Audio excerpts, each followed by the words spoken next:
శ్రీ గురుభ్యో నమ. శ్రీ పాకలపాటి గురువుగారి చరిత్ర. తెరచాటున శ్రీ బాబుగారు పాకలపాటి గురువుగారుగా ఎంతో కాలంగా ఎంతోమందికి తెలిసినా అందరిలోనూ చాలామంది ఆయన సన్నిధిలో చాలా రోజులు కాలక్షేపం చేస్తూ కూడా అందులో ప్రతి ఒక్కరూ బాబుగారు తనతో ఉన్నంత చనువుగా మరెవ్వరితోనూ ఉండరని, తమను ప్రేమించినంతగా మరెవ్వరినీ ప్రేమించలేదని అనుకునేవారినే చూచాను. కానీ ఇందులో ఆయన ఆంతర్యంలోకి తొంగి చూచిన వారెవ్వరూ తారసపడలేదు. ఆంతర్యంలోకి అంటే నా ఉద్దేశం బాబుగారి జీవితంలోని విశేషాలని కాదు. తపస్సంపన్నులైన మహానుభావుల్లో ఎక్కువ మంది కాలగర్భంలో మౌనం చాటున గుప్తంగా ఆ విశేషాలను ఖననం చేసేస్తారు. కానీ కనీసం బాబుగారు సాధన, సాధువులు, జ్ఞానం, భక్తి, ముక్తి, సిద్ధి వీటి తత్వాల గురించి ఏమంటారని అడిగితే బాబుగారు అసలు అట్లాంటివి ఏమీ మాట్లాడరు, చెప్పరు. ఏదో మాటలతో సరదాగా గడిపేసి తేలగొట్టేస్తారు అన్నవారే చాలామంది. కనీసం బాబుగారి సామర్థ్యాన్ని గురించైనా మీ అనుభవాలు చెప్పండి అంటే కూడా ఆయన సంగతి మనమేం తెలుసుకోగలం, మనమేం చెబుతామండి, ఆయన ఒక మహానుభావుడు, నమస్కారం చెయ్యడం రావడం అంతవరకే అంటారు. అందులో చాలా చాలా నిజం ఉన్నా ఆయన్ను దర్శించిన వారు, ఆయన సన్నిధిని అనుభవించే భాగ్యం లేనివారు అడిగితే వాళ్ళకు ఆ విషయం తెలిసేందుకైనా మచ్చుకి కూడా ఏమీ చెప్పరు. మరి అనుభవం చెబితే దాని విలువ తగ్గిపోతుందనో, అవతల వారు విశ్వసించలేక విమర్శిస్తారనో, లేక పెద్దగా స్వానుభవం లేకనో తెలియదు మరి.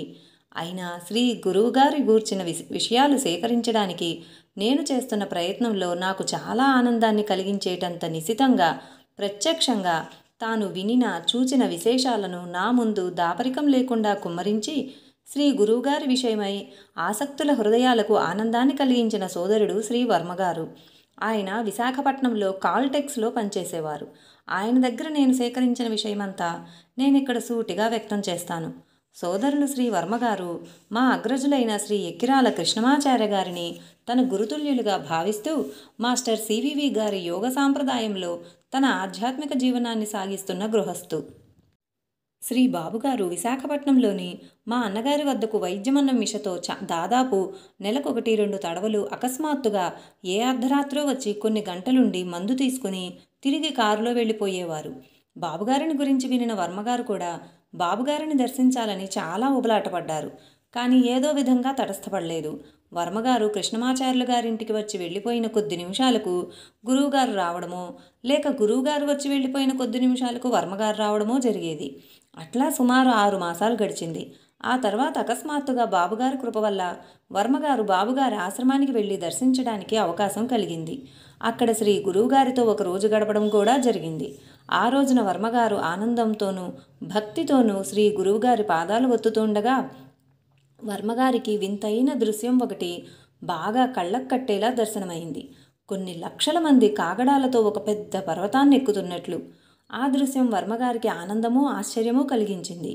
కానీ దాని గురించి గురువుగారే ఏమైనా చెబితే విందామన్న భావం గల వర్మ ఆ విషయమై ఆయన్ను ఏమీ అడగలేదు.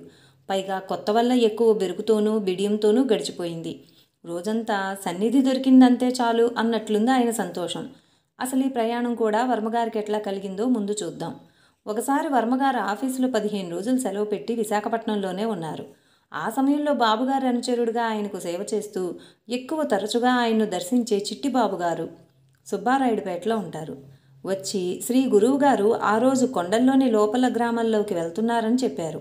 కారణం అక్కడ అడవిలోని ఒక గ్రామంలో ఏ జబ్బు బాధ లేకుండానే పశువులు, మనుషులు అకస్మాత్తుగా మరణిస్తున్నారట.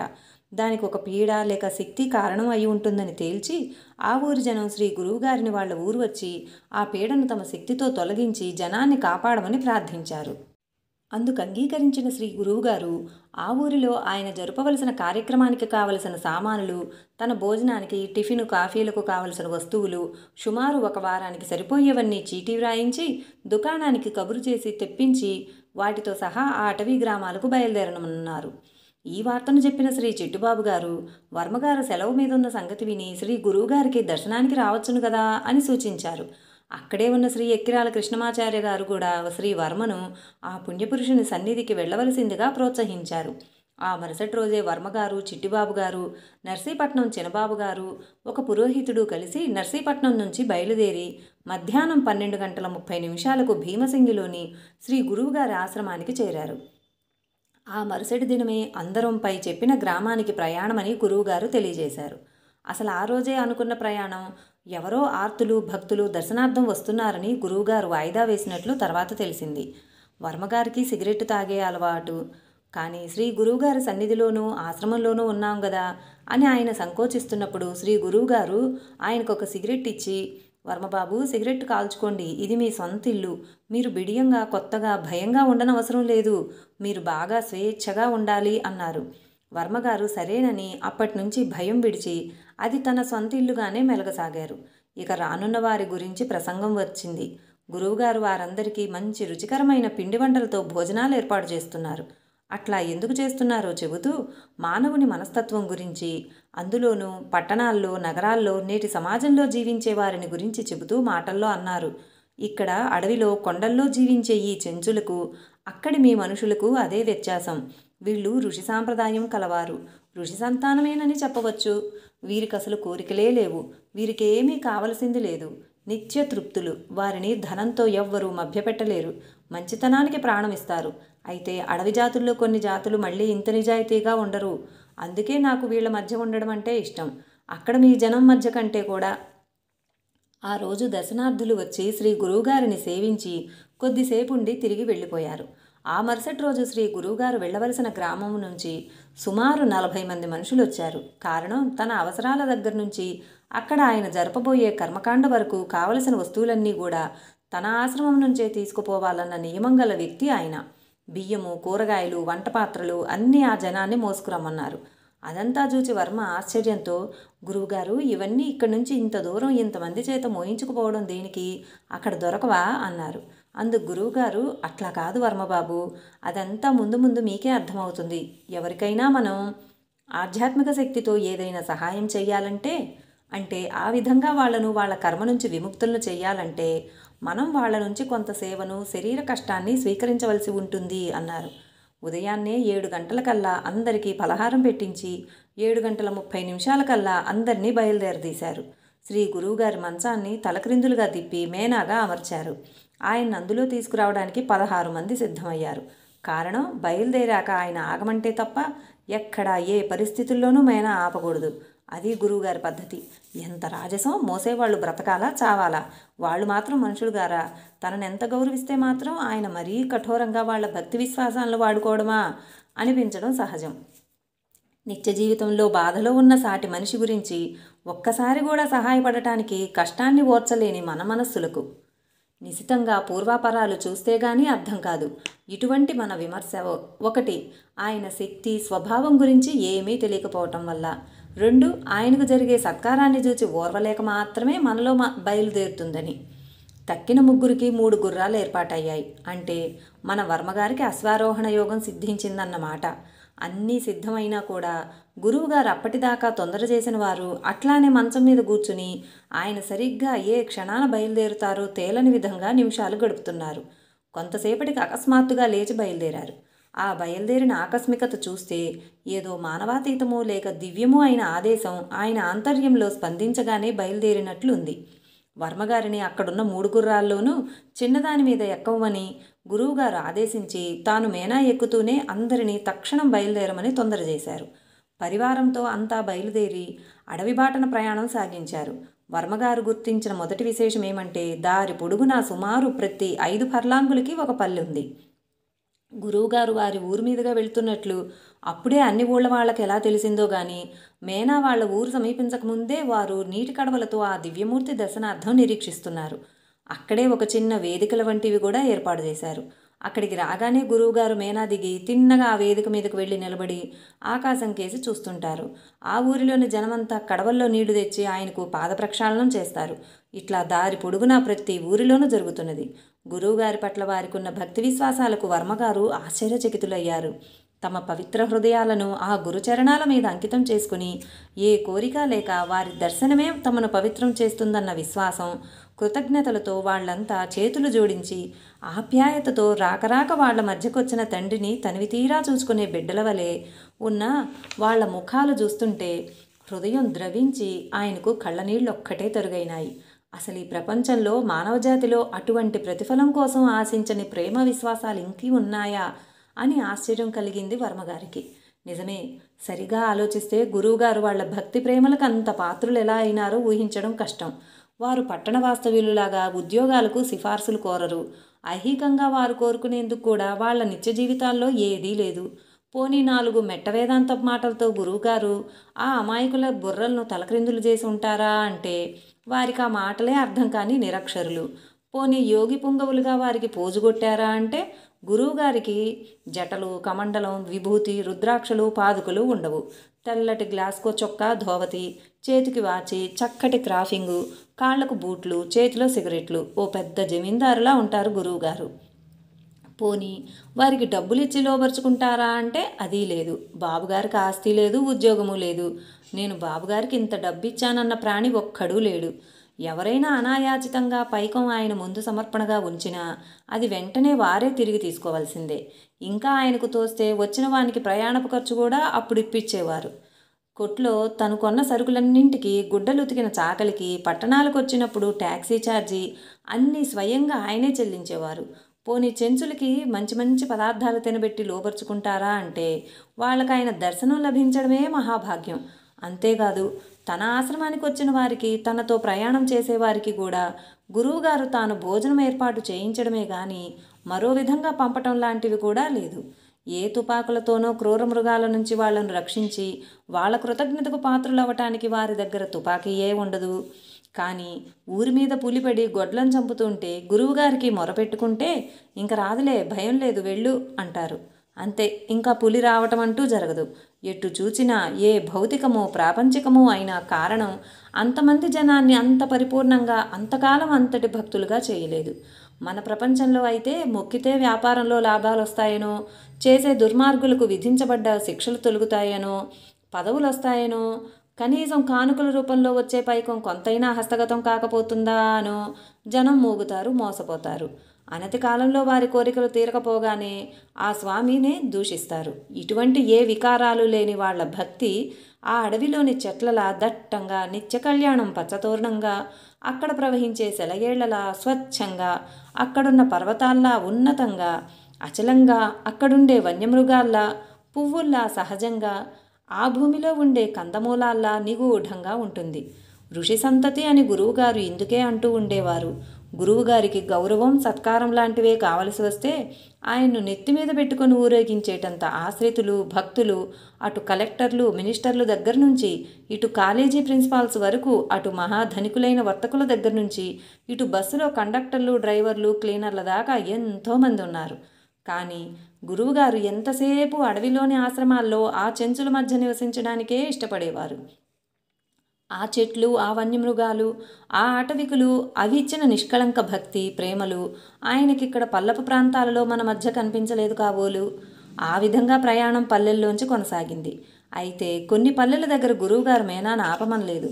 జనం దూరాన్నుంచే నమస్కరించుకున్నారు. అట్లా మేనా సాగిపోతుంటే వారు తెచ్చిన కడవల నీరు ఆ మేనా కిందగా నేల మీద పోసి అదే పాద ప్రక్షాళనంగా భావించుకొని తొందర మీద ప్రయాణం సాగిస్తున్న బాబుగారిని నిలుపు చేసే ప్రయత్నాలు వారేమీ చేయలేదు. బాబుగారికి వారి మీదెంత ప్రేమో వారికి తెలియనిదైతే కదా. తొందర లేకపోతే ఆగి పలకరించకుండా బాబుగారు పోనే పోరు. అట్లా సాగిపోతూ దారిలో ఒక పల్లె దగ్గర మేనా దిగి గురువుగారు ఆ గ్రామ ప్రజలను ఒక మంట వేయించమన్నారు. అది నవంబరు నెల గనక అక్కడ అడవి, పర్వత ప్రాంతాల్లో చలి తీవ్రంగా ఉంటుంది. వాళ్ళు వెలిగించిన మంట దగ్గర కూర్చుని బావగారు స్వెటర్ వేసుకున్నారు. వర్మగారు మొదలైన వారిని కూడా కాసేపు గుర్రాలు దిగమన్నారు. కొంతసేపు అయిన తర్వాత అంతా తిరిగి ప్రయాణం అయ్యేసరికి మధ్యాహ్నం 2:30 గంటలైంది. ఆ తర్వాత ప్రయాణం చాలా కష్టసాధ్యమైంది. లోయలోంచి సాగే బాట ఒక అడుగు ఎత్తుగాను మరో అడుగు పల్లంగాను ఉంది. గుర్రాలే జారిపడతాయేమోననిపించేలా ఉంది. ఎన్నడూ గుర్రం ఎక్కని వర్మగారికి ఆ హెచ్చుతగ్గుల బాట మీద గుర్రం మీద కూర్చోవడం చాలా కష్టమైంది. అడుగడుగునా పడతాననే భయమే. అయినా తన బాధ్యతను గురుదేవుల మీద వేసి ఆయనతో పాటు ఇట్లా ప్రయాణం చేయడానికి తనకు కలిగిన అవకాశం దుర్లభమైందని తెలుసు గనక ఎంత శ్రమనైనా తీసుకోగల స్థితిలో ఆయనున్నాడు. సాటివారు ఆయన్ను గుర్రం మెడ కౌగిలించుకోమని సలహా ఇచ్చారు జారిపోకుండా. కానీ ఎంత జాగ్రత్తగా ఉన్నా ఎట్లా తగిలిందో గాని క్రిందకున్న ఒక చెట్టు కొమ్మ తగిలి గుర్రం మీద నుంచి వెనుకకు కింద పడ్డారు వర్మగారు. గురువుగారు అది చూచి నవ్వేశారు. వర్మ కూడా నవ్వేసి తిరిగి గుర్రం ఎక్కి ప్రయాణం సాగించారు. దారిలో మరొక పల్లె తగిలింది. ఆ ఊరి ప్రజలు చెంచుల కన్నా కోయల కన్నా హీనజాతిగా పరిగణించబడతారట. సుమారు 50 సంవత్సరాల క్రితం గురువుగారు వారిని చూచేనాటికి వారిలో నరమాంస భక్షణ ఆచారంగా ఉండేదట. అటువంటి వారిని గురువుగారు సంస్కరించి ఆ ఆచారాలను రూపుమాపారు. ఈనాడు గురువుగారితో వర్మగారు ఆ ప్రాంతాలు చూడబోయిన నాడు ఆ ఊరి వారు అడవిలోంచి ఒక బాట వేశారు. పూల లతలను ఆర్చీలుగా దారికి పైన అడ్డంగా వేశారు. అలా ఊరి వెలుపల నుంచి గురువుగారి మేనా వాళ్ల ఇళ్లదాకా చేరే బాటంతా తోరణాలతో అలంకరించారు. మామూలుగా ఆ జాతివారి ఆచారంలో వాళ్ళ ఆడవాళ్లు పరాయి వాళ్ళు ఎదుటకు రారట. అటువంటిది గురువుగారిని దర్శించి నమస్కరించటానికి ఆడవారు గుంపులుగా గూడారు. గురువుగారికి ఆనందోత్సాహాలతో వారంతా స్వాగతం చెప్పారు.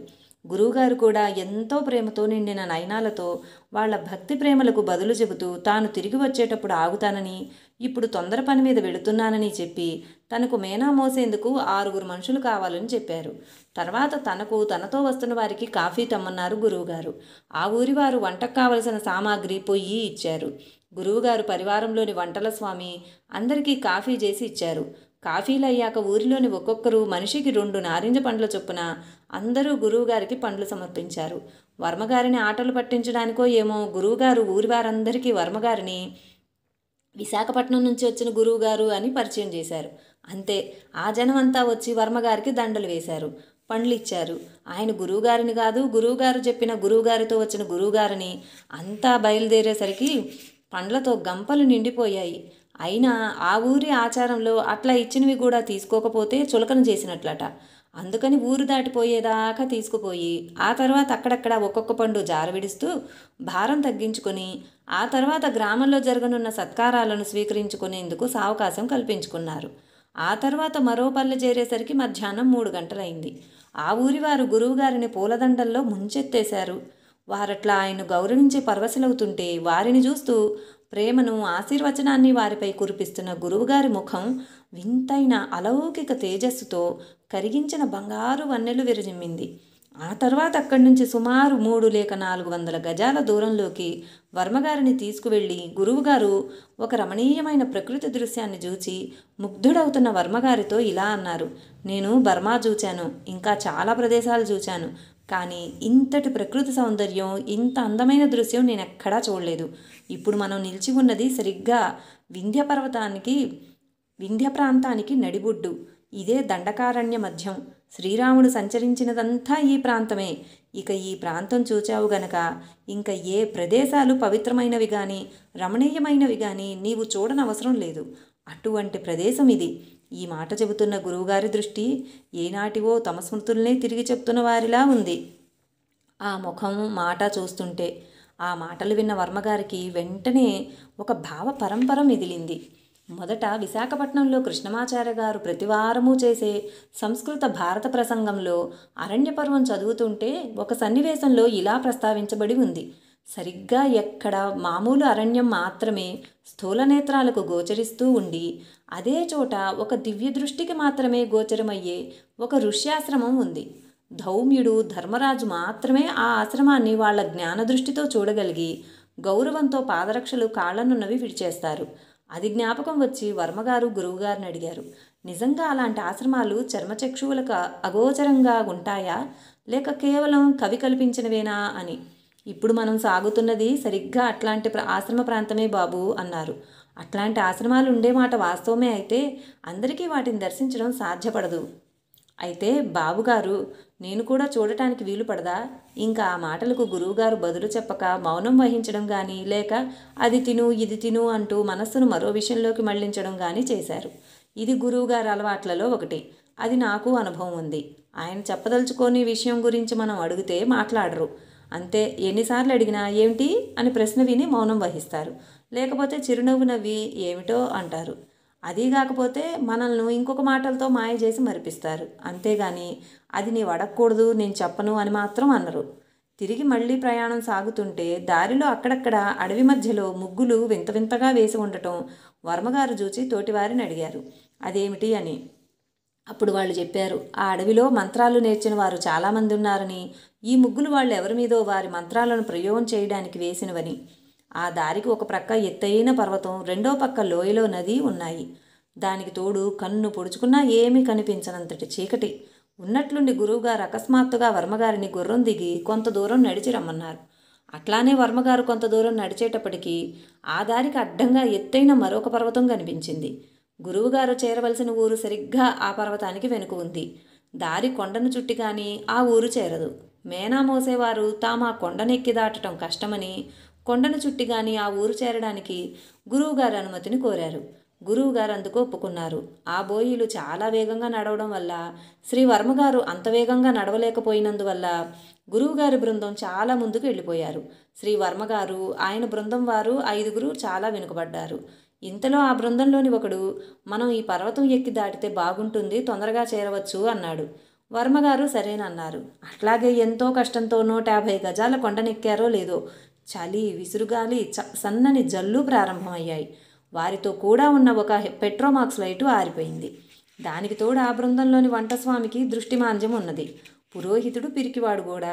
ఆ పల్లెగాండ్రలోని 2 చాలా ముందు పోసాగారు. వర్మ మరొక 2 కొంత వెనుకబడ్డారు.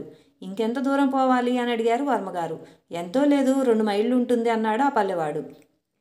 బృందంలోని తక్కిన వారు బాగా ముందు వెళ్లడంతో ఆ పల్లెవానికి ధైర్యం సడలుతోందని గ్రహించిన వర్మగారు అతనికి ధైర్యం చెబుతూ ఇలా అన్నారు. నా చెయ్యి పట్టుకున్నాడు, మనకేదైనా ప్రమాదం జరిగితే గురువుగారు వాళ్లను మరి ప్రాణాలతో విడువరు, కనుక మనం భయపడనక్కర్లేదు. కొన్ని క్షణాలు మౌనం వహించిన ఆ కొండవాడన్నాడు. ఈ అడవి భయంకరమైన ఎలుగుబంట్లతో నిండింది. అందులోనూ అవి సంచరించేది రాత్రి సమయంలోనే. అందుకని మనం నడిచేటప్పుడు పెద్దగా శబ్దం చేస్తూ నడుద్దాం అన్నాడు. అలా కొద్ది దూరం సాగే లోపలే వర్మగారు కాలు జారి కింద పడ్డారు. తిరిగి లేచి కుంటుకుంటూ నడక సాగించారు.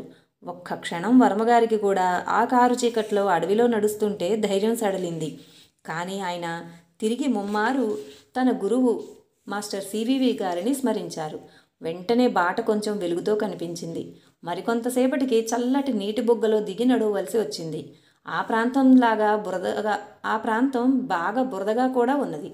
అందుకని వర్మగారు తన పరివారంలోని కొందరిని ముందుగా పక్కపల్లె నుంచి లాంతరు తెమ్మని పంపారు. ఆ వెళ్ళిన మనుషులను అప్పటికే ఆ ఊరు చేరిన శ్రీ గురువుగారు కేకలు వేసి లాంతర్లిచ్చి పంపారు. చివరకు వర్మగారు ఆ ఊరు చేరేసరికి రాత్రి 1 గంట అయింది. శ్రీ గురువుగారు విశ్రమించకుండా తలుపు దగ్గర నిలబడి ఎంతో ప్రేమతో వర్మగారి కోసం ఎదురు చూస్తున్నారు.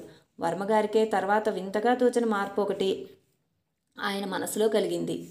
అప్పటి వరకు శ్రీ గురువుగారి పట్ల ఉన్న కొత్త బిడియము, భయము అన్నీ అకస్మాత్తుగా మాయమై ఎంతో చనువుగా ఉండగలిగారు. అప్పుడు అక్కడ చేరిన ఆ గ్రామస్తులను శ్రీ గురువుగారు తమకు ఒక ఇంటిని శుభ్రం చేసిమ్మని చెప్పారు. తర్వాత చలిగాచుకోను చలిమంట వెలిగించమన్నారు. ఆ చలిమంట ముందు కూర్చుని భోజనానికి ఏర్పాట్లు చేయమని ఆ వంటవానితో చెప్పారు. వేడి నీళ్లతో కాళ్ళు కడుక్కొని కూర్చున్న గురువుగారు అకస్మాత్తుగా ఏదో తెలియని కారణంగా చాలా బాధపడుతున్నట్లుగాను, రెస్ట్లెస్గాను, అనీజీగాను కనిపించారు వర్మగారికి. వర్మగారు ఆశ్చర్యపడుతూ అన్నారు, గురువుగారు తమకు ఒంట్లో బాగోలేనట్లుందే. గురువుగారు, ఏమీ లేదే. వర్మగారు, నాకు తెలుసులేండి మీరెందుకు బాధపడుతున్నారో. ఎవరికో మిమ్మల్ని నమ్ముకున్న వారికి బాగా సుస్థి చేసి ఉంటుంది. వారి బాధను మీరు అనుభవిస్తున్నారు. ఇటువంటి చిత్రం మా గురువుగారిలో కూడా చూచానులేండి, అందుకని తెలుసు. గురువుగారు వెంటనే ఏమీ మాట్లాడలేదు. ఇంతలో ఒక మనిషి వచ్చి ఆయనతో చెప్పాడు, ఆ రోజు పల్లకీ మోసిన వారిలో ఒకనికి మసూచికం ఒళ్ళంతా పోసి తీవ్ర జ్వరము, ఒళ్ళు నొప్పులతో బాధపడుతున్నాడని. తగ్గిపోతుందిలేపో అన్నారు గురువుగారు. ఆ వచ్చిన మనిషి కృతజ్ఞతతో ఆయనకు మరోసారి మొక్కి వెళ్ళిపోయాడు. ఆశ్చర్యానందాలలో మునిగి తేలుతూ అటువంటి ఆయన దివ్యలీలను దర్శించే అవకాశం తనకు గురువుగారు కల్పించినందుకు ఆయన్ను వేనోళ్ల ప్రార్థిస్తుండగా వర్మగారితో గురువుగారు అన్నారు, ఆ మనిషి మనకు శరణాగతుడైనాడు. నేనెట్లా చూస్తూ ఊరుకోవడం? మీ విశాఖపట్నంలోని జనంలో ఎవడన్నా చచ్చిపోయినా నాకు బాధ కలగదు. కానీ ఈ పవిత్ర హృదయులైన గిరిజనులకు ఎంత చిన్న కష్టం కానీ జబ్బు కానీ కలిగినట్లు తెలిస్తే వెంటనే వాళ్ళ చెంతకు వెళ్ళవలసిందే. భోజనానంతరం గురువుగారు వర్మగారిని మీరేదైనా చదువుతారా అని అడిగారు. వర్మగారు అశ్వినీ దేవతల స్తోత్రం, శ్రీ సూక్తం మొదలైనవి 3:30 వరకు చదివారు. అప్పుడు మీకు నిద్ర వస్తోంది, పడుకోండి అన్నారు గురువుగారు. కానీ వర్మగారు పడుకున్న కొద్దిసేపట్లో నిద్ర పట్టిన వెంటనే గురువుగారు లేపేశారు. అంటే ఊరికే తట్టి లేపడం అని కాదు, రామచంద్ర నిదురలేవయ్యా అన్న భజన కీర్తన పాడుతూ తట్టి లేపారు. అట్లానే శ్రీ ధారామల్లీశ్వర శతకం, ఉత్తర రామచరితం మొదలైన వాటిలో మన నుంచి కొన్ని పద్యాలు మధురంగా గానం చేశారు. వర్మగారు లేచిన తక్కినందరూ నిద్రలో ఉన్నారు. కానీ వంటపంతులు లేచి వర్మగారితో అన్నాడు, మీరు శ్రద్ధగా ఆయన చదివేవి వింటారని తెలిస్తే ఆయన నిద్రపోరు, మనల్ని ఓనియ్యరు, పడుకో అని. గురువుగారు వెంటనే అతన్ని నోరు మెదపవద్దని చెప్పారు. ఇట్లానే మరికొంతసేపు గడిచేసరికి సుమారు 400 మంది గ్రామస్తులు శ్రీ గురువుగారి దర్శనానికి వచ్చారు. అందరూ బియ్యం, నారింజకాయలు, అగరొత్తులు తెచ్చిచ్చారు. ఆ తర్వాత అందరూ ఆయనకు నమస్కరించి ఆయన పట్ల గౌరవ చిహ్నంగా వాళ్ళ సాంప్రదాయాన్ని అనుసరించి వాళ్ళ స్త్రీలందరూ జట్లుగా శ్రీ గురువుగారి సమక్షాన భజన, నృత్యము మొదలైనవి చేశారు. వర్మగారితో కూడా ఆ నృత్యాదులు చూస్తున్న ఒకరి మనస్సులో ఏ వికారపు తలంపులు కలిగాయో గాని శ్రీ గురువుగారు వెంటనే అతన్ని ఉద్దేశించి అన్నారు, ఏం పంతులు, ఈ పడుచులెంత అందంగా ఉన్నారో అనుకుంటున్నావా? జాగ్రత్త, నిలువున ప్రాణాలు తీస్తారు. కొత్త మగవాళ్ళెవ్వరూ వీళ్ళ స్త్రీలను ఎన్నడూ చూచి కూడా ఉండరు. సరిగ్గా ఈ భజన మొదలైన కార్యక్రమాలు పూర్తయ్యేసరికి కబురు వచ్చింది. మసూచి సోకిన రోగికి పూర్తిగా వ్యాధి తగ్గిపోయిందని. ఆశ్చర్యానందాలతో ఆ వార్త వింటున్న వర్మగారిని ఉద్దేశించి శ్రీ గురువుగారు అన్నారు, ఏం బాబు, ఏమంటావు అని. నేను చెప్పాను కదండి, రాత్రంతా ఎన్ని బాధలు పడ్డామో చూచావుగా. నమస్కారం చేయించుకోవటం అంటే సామాన్యమైనది కాదు, చాలా ప్రమాదం. మామూలుగా మీకెవరికీ అర్థం కాదు. ఆయన్ను దర్శించిన కొంతమంది స్త్రీలు తమకు సంతానం కలిగేలా దీవించమని కోరారు. 2-3 మాత్రం ఆయన ఆశీర్వదించారు. వారలా గురువుగారిని కోరినప్పుడు వారి మాటలు చెడ్డ సంస్కారం గల అనుచరుడి మనస్సులో ఏదో దుష్ట ఆలోచనలు కలిగించాయి కాబోలు. అతనికేసి బాబుగారు కొంటెగా చూస్తూ, ఒక్కణ్ణి నేనేం చేసేది, నేను బ్రహ్మచారిని. పంతులు, పోనీ నీవు వెళ్ళి చూడు అన్నారు. ఆ పంతులు సిగ్గుపడిపోయాడు. తర్వాత వర్మ బృందమంతా తిరిగి గుర్రాల మీదెక్కి గురువుగారితో పక్క ఊరు చేరారు. దారిలో వర్మగారు గుర్రం మీద నుంచి 2 సార్లు జారిపడ్డారు. తర్వాత ఒక ఇల్లు చేరారు. గురువుగారు వాకిట్లో ఒక మంచం మీద కూర్చుని ఇల్లంతా కలయి చూడటం మొదలుపెట్టారు. ఆయన ముఖం ఒక అసామాన్య వర్చస్సుతో వెలిగిపోవడం చూచి వర్మ ఆశ్చర్యపోయాడు. కొద్దిసేపట్లో గురువుగారి మాటను అనుసరించి ఆ ఊరి వాళ్ళు చిలకడ దుంపలు కాల్చి వారికి ఇచ్చారు. సాయంత్రం 4 గంటల వరకు శ్రీ గురువుగారు తమ కార్యక్రమం గురించి మాట్లాడలేదు. అయినా ఆయన వైఖరి చూస్తే ఆయన మౌనంగా ఆంతర్యంలో తమ అతిలౌకిక కార్యాన్ని సంకల్ప మాత్రంతో చక్కదిద్దుతున్నట్లు వర్మగారికి తోచింది. అలా తమను గమనిస్తున్న వర్మగారితో గురువుగారు అన్నారు, ఏమిటి ఆలోచిస్తున్నావు వర్మబాబు? ఏమీ లేదు, మిమ్మల్ని చూస్తున్నా అంతే. ఓహో అలాగా అని కళ్ళు మూసుకొని చాలాసేపు కూర్చున్నారు. తర్వాత చివాలున లేచి తొందరగా 3 మేకులు తేవలసిందని అక్కడి వారిని ఆజ్ఞాపించి తన చొక్కా తీసేశారు గురువుగారు. కర్పూరం ముక్కలు ఒక్కొక్క కొబ్బరికాయ మీద ఒక్కొక్కటి పెట్టి తెచ్చిన మేకులో ఒకటి ఒకచోట నేలలో పాతారు. తర్వాత కొబ్బరికాయల మీద పెట్టిన కర్పూరం ముక్కలు వెలిగించి అందరినీ అక్కడి నుంచి వెళ్ళిపోమన్నారు. మొదటి కొబ్బరికాయను తమ మంచం కిందికి విసిరారు. తర్వాత ఒకటి దక్షిణానికి, మరొకటి ఉత్తరానికి విసిరారు. తరువాత 8 కొబ్బరికాయలు 8 ఇళ్ల మీదకు విసిరారు. వెంటనే తమ మేనా దగ్గరికి వెళ్ళి అందులో కూర్చుంటూ పోదాం పదండి అన్నారు. బృందమంతా తిరిగి ప్రయాణమైంది. మౌనంగా చూస్తూ ఉన్న వర్మగారి మనసులో ఏ ప్రశ్న మెదిలిందో గాని ఆయన వైపు తిరిగి ఏమిటి అని అడిగారు గురువుగారు. ఆయన చెప్పిందేదో తమకు సరిగ్గా వినబడనట్లు. అప్పుడు వర్మగారు అడిగారు, నా అభిప్రాయం నిజమేనా చెప్పండి. అంతసేపు మీరు ఊరికి కూర్చున్నప్పుడు అక్కడి భూతాలన్నింటినీ ఒకచోటికి ఆవాహన చేసి నిలిపి వాటిల్లో ఉత్తమ గతిని కోరిన వాటిని కరుణించి పంపేసి అవి తిరిగి రాకుండా మేకులు నేలలో దించడంతో దిగ్బంధం చేశారు కదా. అవేవీ తిరిగి మరింకెప్పుడూ ఆ ప్రదేశాన్ని సమీపించలేవా? తాము చెప్పదలచని విషయమైతే ఎన్నిసార్లు అడిగినా సమాధానమివ్వక మిన్నకుంటే గురువుగారు ఈసారి కూడా మెదలకుండా ఊరుకున్నారు. కొన్ని క్షణాలాగి ఇలా అన్నారు, వర్మబాబు, ఆచార్యబాబు గట్టివాడు. అదే మాట కొంతసేపటి తర్వాత తిరిగి అన్నారు.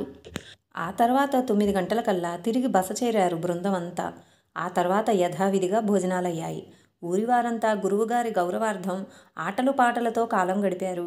అవి చూస్తున్న వర్మగారికి కాసేపటికి ఒక ఆలోచన వచ్చింది.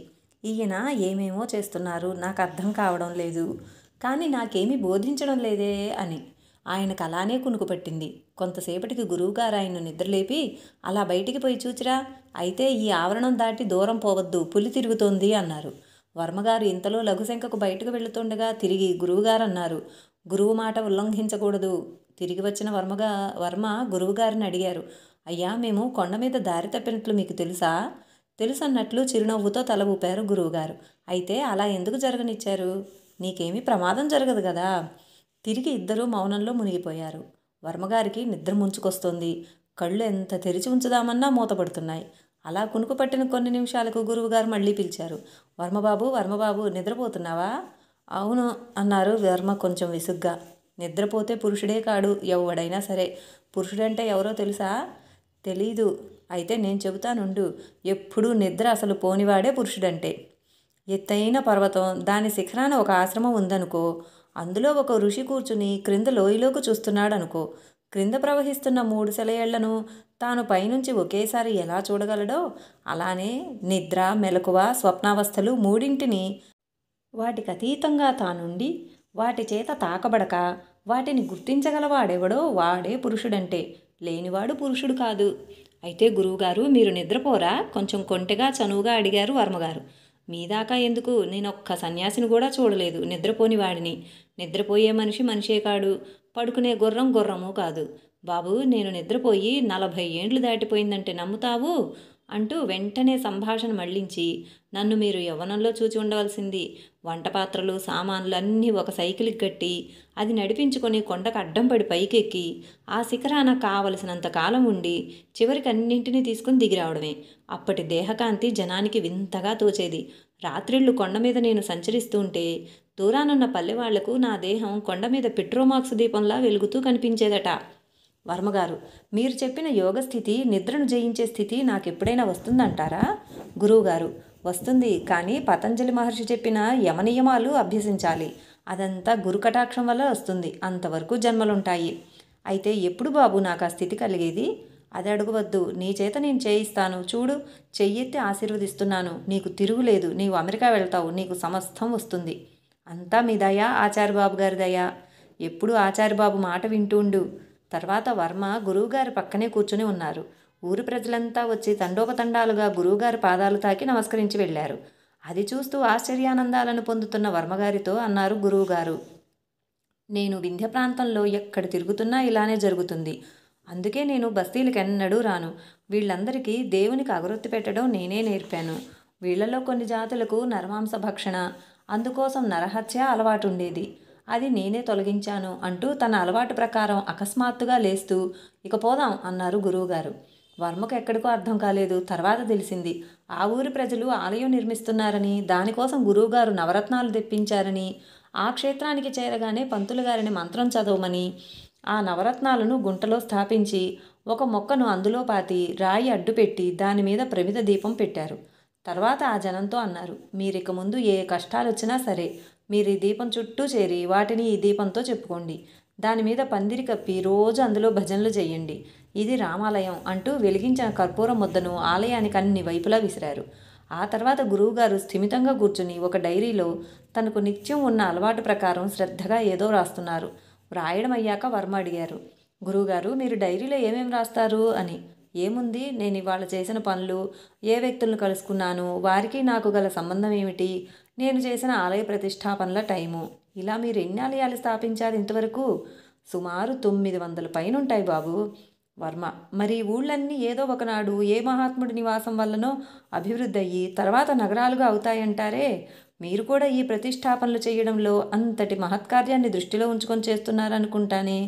వింధ్యపర్వతం అంతా ఏనాటికైనా ప్లెయిన్స్గా మైదానాలుగా అవుతాయా? అందులోనూ కొందరు తత్వజ్ఞులు 60,000 సంవత్సరాలకు ఒకసారి భూతలం మారుతుందంటారు. అసలు సంగతి ఏమిటో మీరు చెప్పండి. గురువుగారు, అదంతా అక్షరాల నిజం. కారణం లేకుండా ఏమీ ఉండదు. వీళ్ళంతా అడవి జాతులు వాళ్ళని చూపుతూ. ఋషులు మామూలు మనుషులు కారు. పాపం హద్దులు మీరి పెరిగితే భూమికి భారం అవుతుంది. ఆ పాపానికి సరితూగే ధర్మం లేకపోతే భూమి భరించలేదు. మీ నగరాల్లో నిరంతరం జరిగే పాపాలన్నింటితో వీరు ఈ రామాలయంలో చేసే భక్తి, వారి జీవితాల్లోని ధర్మం సరితూగుతాయి. మధ్యాహ్నం 12 గంటలైంది. వర్మగారు కొంచెం అలసట చెంది ఉన్నారు కాబోలు. తిరుగు ప్రయాణం కొంచెం వాయిదా పడితే బాగుండని అనుకుంటున్నారు. సరిగా అదే సమయాన శ్రీ గురువుగారు ప్రయాణం అవ్వమన్నారు. వర్మగారిని చూచి, వర్మబాబు గుర్రం ఎక్కువ అన్నారు. వర్మగారికి ఉలుకొచ్చి, నేను ఒక ఆశ్రమం దగ్గర తప్ప దిగను అన్నారు పట్టుదలతో. నీ ధైర్యం నాకు తెలుసులే ఆచార్యబాబు అంటూ ఆర్ధోక్తి వదిలారు చిరునవ్వుతో గురువుగారు. బృందం అంతా ఎడతెగక సాగుతూనే ఉంది. సాయంత్రం 6:30 అయ్యేసరికి గురువుగారి మేన 5-6 పర్లాంగులు వెనకబడ్డది. తక్కిన బృందం అంతా ముందు వచ్చేస్తున్నారు. సూర్యాస్తమయం అయ్యి చీకటి కూడా పడుతుంది. ఆ లోయలో, ఆ అరణ్యంలో సంధ్యవేళ ఎంతో ఒంటరిగా అనిపించింది అందరికీ. అందులో శ్రీ వర్మగారికి మరీను. గుర్రం గుట్టలు ఎక్కుతూ దిగుతుంటే దాని వీపునున్న జీను జారుతోంది. ఎంతో పట్టుదలతో దాన్ని ఖర్చు కూర్చున్న వర్మగారు చివరకు దాని వీపు నుంచి జారి కింద పడ్డారు. తిరిగి వెంటనే ఎగిరి దాని వీపుకెనెక్కే ఓపిక లేదు. కాళ్ళు, నడుము, తొడలు అంతా హోనం హోనం అయి ఉన్నాయి. పాపం ఒక్క క్షణంలో గురువుగారితో తానన్న పంతం గుర్తొచ్చింది వర్మగారికి. నేను ఆశ్రమం చేరేదాకా దిగను అని దిగనందుకు చివరకు బలవంతాన ఈ రూపేణ దిగక తప్పలేదు. ఆ చుట్టూ వాతావరణాన్ని బట్టి కాబోలు వర్మలో దొర్లిపోతున్న భావ పరంపరలు, దయ్యాలు, భూతాల ప్రస్తావన వైపుకు మళ్ళాయి. ఇంతలో గురువుగారు మేనా వచ్చి తక్కిన బృందాన్ని కలుసుకుంది. ఏం ఉండిపోయారు అని అడిగారు గురువుగారు. జారిపోతోంది జీను, కానీ దిగను తిరిగి అన్నారు పంతానికి వర్మగారు, జీను సవరించుకొని సరిగ్గా కూర్చుంటూ. ఇంకెక్కడా దారిలో జనం నమస్కారాలు చేసుకోవడానికి వాటికి ఆపకండర్రా, తిన్నగా ఆశ్రమం చేరుకోవాలి అన్నారు తన మేనా మోస్తున్న వారితోనూ తక్కిన బృందంతోనూ. గురువుగారు వర్మకేసి చూసి ఎలా ఉన్నావు అని అడిగారు. బాగానే ఉన్నాను అన్నారు. తక్కిన వాళ్ళేరి వాళ్ళు గుర్రాలు దిగారు. ఇంతలో బృందంలోని ఒకడు స్పృహ తప్పి పడిపోయాడు. అందరూ ఆందోళన పడుతున్నారు. గురువుగారు, వర్మబాబు నువ్వు డాక్టర్ కదా? కాదు. అయితే వెళ్ళి వాడి సంగతి చూడు, మీరు చెప్పారు కనుక చూస్తాను అని వర్మగారు వెళ్ళి తన గురుదేవులైన మాస్టర్ సివివి గారిని స్మరించి ఆ పడిపోయిన వ్యక్తి నుదుటిని తాకారు. వెంటనే అతడు లేచాడు. తిరిగి బృందం సాగిపోతుంది. ఒక మరుగు దాటుతుండగా గురువుగారు వర్మగారితో అన్నారు, ఒళ్ళంతా హోనమైంది వర్మబాబు. అదేమి, మీరు మేనాలో కూర్చున్నారు కదా? అయితే ఈ బాధ నాకు రాకుంటే వాళ్ళు పల్లకి ఎలా మోస్తారు? వర్మగారికి అప్పుడు అర్థమైంది. ఆ మేనా మోసేవాళ్ళు ఏ శ్రమ లేకుండా ఏకధాటిన అన్ని మైళ్ళు ఎలా మేనా మోయగలిగారో, వారి బాధనంతటినీ పల్లకిలో కూర్చున్న ఆయనే స్వీకరిస్తున్నారని. మళ్ళీ గురువుగారే అన్నారు, మేనా ఏమీ సుఖమైంది కాదు, మానసికంగా బాధ జాస్తి. మరి కొంతసేపటికి గురువుగారు దిగి నడిచారు. బుధవారం అర్ధరాత్రి 12 గంటలకు భీమసింగి ఆశ్రమం చేరారు అంతా. ప్రయాణంలో డసిపోయిన వర్మ భీమసింగి చేరగానే హాయిగా వెన్నువాల్చవచ్చని కలలుగన్నారేమో గాని గురువుగారు మాత్రం ఆదేశపూర్వకంగా వర్మబాబు స్నానం చెయ్యి అన్నారు. ఆయన ఆజ్ఞకి తిరిగేముంది. అందులోనూ వేడినీళ్లు సిద్ధమయ్యాయి. తర్వాత యథావిధిగా భోజనం చేసేసరికి తెల్లవారుజామున 3 గంటలైంది. తర్వాత పడుకుని కునుకు తీయబోతున్న వర్మను ఉద్దేశించి గురువుగారు, ఒళ్ళంతా బాగా నొప్పిగా ఉందా అని అడిగారు. బాగాను అన్నారు వర్మగారు. నా పక్కన పడుకో ఎంతో ప్రేమతో అన్నారు ఆయన. అంత చనువు, ప్రేమ వ్యక్తం చేసిన గురువుగారి మాట వినటం తరువాయి. వర్మగారు ఆయన పక్కన పడుకున్నారు, తండ్రి పక్కలో చంటిబిడ్డలాగా. 1-2 గంటల్లో ఆ ఒళ్ళు నొప్పులంతా ఏమైందో మచ్చుకొగు లేకుండా పోయింది. అసలంత ప్రయాణం తాను చెయ్యలేదేమో, అంతా ఒక స్వప్నంగా తోచింది వర్మగారికి. ఇంతలో అక్కడున్న వాళ్ళందరినీ ఎటువైపు వాళ్లను అటు పంపించేశారు. అంతా వెళ్ళాక అన్నారు గురువుగారు, నాకు కావలసిందంటూ ఈ ప్రపంచంలో ఏదీ లేదు. వీళ్ళంతా అంటూ అక్కడ ఆయనకు సేవ చేస్తున్న వాళ్ళందరినీ గురించి కొన్ని మాటలు చెప్పి తిరిగి ఇలా అన్నారు, నాకు 20 సంవత్సరాల క్రితం ఆరోగ్యం దెబ్బతిన్నది. ఎవ్వరూ నయం చేయలేకపోయారు. చివరకు మన ఆచార్య బాబు తగ్గించాడు. ఇంకెవ్వరి దగ్గర ఈ జన్మలో మందు తీసుకోను. నేను వయసులో ఉన్నప్పుడు నేను వండుకున్నది తప్ప తినలేదు. ఇప్పుడు ఇతరులు వండింది తినక తప్పటం లేదు. ఈ వ్యక్తుల్ని ఇక్కడ ఉంచుకోక తప్పలేదు. ఇట్లా వెళ్ళిపోతున్నది. నీకొక్కడు చెప్తాను. ఆ అలమరలో ఉన్న ఉత్తర రామచరితం తీసుకొచ్చి ఆ పుస్తకం తెరిచి ఏ పేజీ వస్తే ఆ పేజీ చదువు. వర్మగారు పుస్తకం తీసుకొచ్చి తెరిచారు. వర్మగారు చదివేశారు. ఇంతే, అసలు మనకు కనిపించే పదార్థం అసలు వాస్తవంగా లేదు బాబు. ఆ సత్యం తెలుసుకుంటే దాన్నే మహత్యం అంటారు. ఇంతకంటే అందులో ఏమీ లేదు. ఈ రోజు నుంచి నీ బుర్రను ఆ వైపుకు పోనివ్వద్దు. మహత్యాలు చూచి వ్యామోహపట్టం కానీ, అవి చూపించే వారినందరినీ గౌరవించడం కానీ అవసరం లేదు. తర్వాత సంభాషణలో ఏవేవో గొప్ప గొప్ప గ్రంథాలలోని విషయాలు శ్రీ గురువుగారి మాటల్లో దొర్లాయి. వర్మగారికి ఆశ్చర్యం కలిగి అడిగారు, గురువుగారు, ఇన్ని పుస్తకాలు మీరు ఎలా చదివారు అని. ఆ ప్రశ్నకు సరిగా సమాధానం చెప్పకుండానే గురువుగారు అన్నారు, నీ చదువు ఇంకా చాలదు. పంచకావ్యాలు, ప్రబంధాలు ఇవన్నీ చదువు. వర్మ, నా వల్ల కాదు. మీ అనుగ్రహం ఉంటే చదువుతానేమో మరి, కానీ చదవవలసిందే అన్నారు గురువుగారు. ఆ తర్వాత ఆయన సుమారు 1.5 గంటల వరకు వివిధ ఉద్గ్రంథాలలోని పద్యాలు తెంపు లేకుండా ఒప్పచెప్పి వినిపించారు. అంతలో విషయం అకస్మాత్తుగా మార్చి, వర్మబాబు చూడు, అందరూ నిద్రపోయారో లేక ఎవరైనా మెలకుగా ఉన్నారో అన్నారు. చూచి వచ్చిన వర్మగారు, అందరూ నిద్రపోతున్నారు అన్నారు. ఆ మాట వింటూనే అన్నారు గురువుగారు, చూడు వాళ్ళంతా ఎట్లా ఉన్నారో. నిద్రలో చిక్కుకున్నంతకాలం ఇక తరుణోపాయం లేదు. నిద్రకు అతీతమైన స్థితిలో ఉండాలి. ఒకసారి ఆ స్థితి పొందితే ఇక ఆ స్థితి నుంచి దిగజారడం ఉండదు. అది నిజమైన పురుష జీవనం అంటే. అంతవరకు అంతా జంతు కక్షలోని వాళ్లే. వర్మ, మీరు హిమాలయాల దగ్గర నుంచి అంతా తిరిగామన్నారు. ఒక్కరిని అటువంటి వాళ్ళని చూడలేదంటారే? గురువుగారు, ఉంటారు, ఎందుకుండరు, కానీ తెలియనివ్వరు. యోగంలో అంతా అనుభవించవలసిందే గాని మాటల్లో చెప్పేదేమీ లేదు. ఎప్పుడూ ఒక్క ఆత్మతత్వాన్ని తప్ప మరేమీ చూడకూడదు. గుర్రం మీద నుంచి పడ్డం వల్ల కాబోలు వర్మకు చెయ్యి నొప్పిగా ఉంది. ఆ సంగతి తెలిసిన వంట మనిషి అట్లకాడ ఒకటి తెచ్చి మంత్రం పెట్టమని గురువుగారికి ఇచ్చాడు. నాకెందుకు బాబు మంత్రం అని వర్మ అంటుండగానే గురువుగారు అట్లకాడతో ఆ చేతిని రుద్దారు. మరుక్షణంలోనే ఆ నొప్పి మాయమైపోయింది. ఆశ్చర్యంతో వర్మగారు అన్నారు, అయితే నాకు ఇదివరకు వచ్చిన నడుం నొప్పి ఎన్ని రోజులుగానో తగ్గడం లేదు, దానికి కూడా మంత్రం వెయ్యరా అని. గురువుగారు ముక్కు మీద వేలేసుకుంటూ, అడగకూడదు, ఎప్పుడు ఇది కావాలి అని అడగకూడదు అన్నారు. తర్వాత తలంట్లయినాయి. అందుకోసం సుమారు 30 మంది సహాయపడి ఉంటారు. అయ్యాక వర్మగారిని పిలిచి గురువుగారు ఆయన నుదుట కుంకుమతో పెద్ద బొట్టు పెట్టి, అది వెంకటేశ్వర స్వామిలా ఉన్నావు, అశ్వారోహణ యోగం అయ్యింది, అరణ్య ప్రవేశం అయ్యింది, ఇక గజారోహణ యోగం మిగిలింది, అది నేనే చేయించాలి అన్నారు. తక్కిన కథను సోదరులు వర్మగారు కొనసాగించే అవకాశం ఇక కలగలేదు. కలిగిన నాడు రాస్తానేమో. శ్రీ పాకలపాటి గురువుగారికి జై. లైక్ చేయండి, షేర్ చేయండి, సబ్స్క్రైబ్ చేయండి. కొత్తగా సబ్స్క్రైబ్ చేసుకున్న వారు పక్కనే ఉన్న బెల్ ఐకాన్ ప్రెస్ చేసి ఆల్ అని ప్రెస్ చేస్తే నా నోటిఫికేషన్స్ వెంటనే మీకు అందుతాయి. Thank you.